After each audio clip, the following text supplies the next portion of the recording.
मंडळी, ग्रामीण जीवनावर भाष्य करणाऱ्या झी मराठीवरील लागे रे झालं जी या मालिकेला प्रेक्षकांनी भरभरून प्रेम दिलं। मालिका बंद होऊन 4.5 वर्षांहून अधिक काळ झाला असला तरीही अजून या मालिकेची चर्चा होताना दिसते। या मालिकेतील बरेचसे कलाकार हे सध्या नवनवीन प्रोजेक्टमध्ये प्रेक्षकांच्या भेटीला आले आहेत।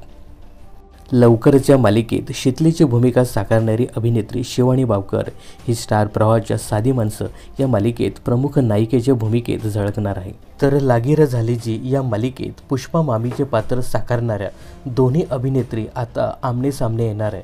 त्याचं कारणही तसंच आहे। लागी रे झाली जी मालिकेत पुष्पा मामीची भूमिका अगोदर विद्या सावळे यांनी साकारली होती, पण मालिकेत मिळणाऱ्या मानधनावरून विद्या सावळे यांनी या मालिकेतून काढता पाय घेतला होता। यानंतर ही भूमिका अभिनेत्री कल्याणी सोनवणे यांनी निभावली होती। अर्थात पुष्पा मामीचे हे पात्र प्रेक्षकांच्या मनात घर करून होते, त्यामुळे हे पात्र बदलताना प्रेक्षकांची थोडीशी नाराजी उमटली होती। पण कल्याणी सोनवणे यांनी मात्र त्यांच्या सहज सुंदर अभिनयाने प्रेक्षकांची मनं जिंकून घेतली होती।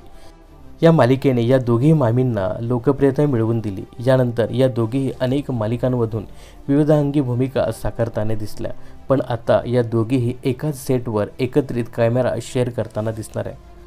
तर आता या दोन्हीही पुष्पा मामी एकत्रच पाहायला मिळणार आहेत।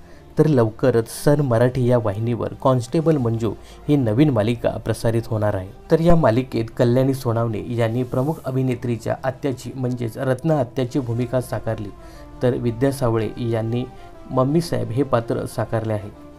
मम्मी साहेब ही व्यक्तिरेखा कदाचित निगेटिव्ह असण्याची शक्यता आहे।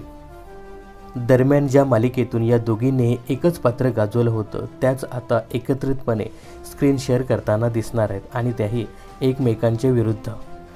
तर कॉन्स्टेबल मंजू ही मालिका येत्या 18 मार्चपासून सोमवार ते शनिवारी रात्री 8 वाजता सन मराठीवर पाहता येणार आहे। तर या मालिकेत दोन्ही पुष्पा मामींना पाहण्यासाठी तुम्ही किती उत्सुक आहात हे कमेंट्स करून नक्की सांगा। मनोरंजन क्षेत्रातील अशाच फिल्मी अपडेट्स जाणून घेण्यासाठी चॅनलला सबस्क्राईब आणि फॉलो करायला विसरू नका।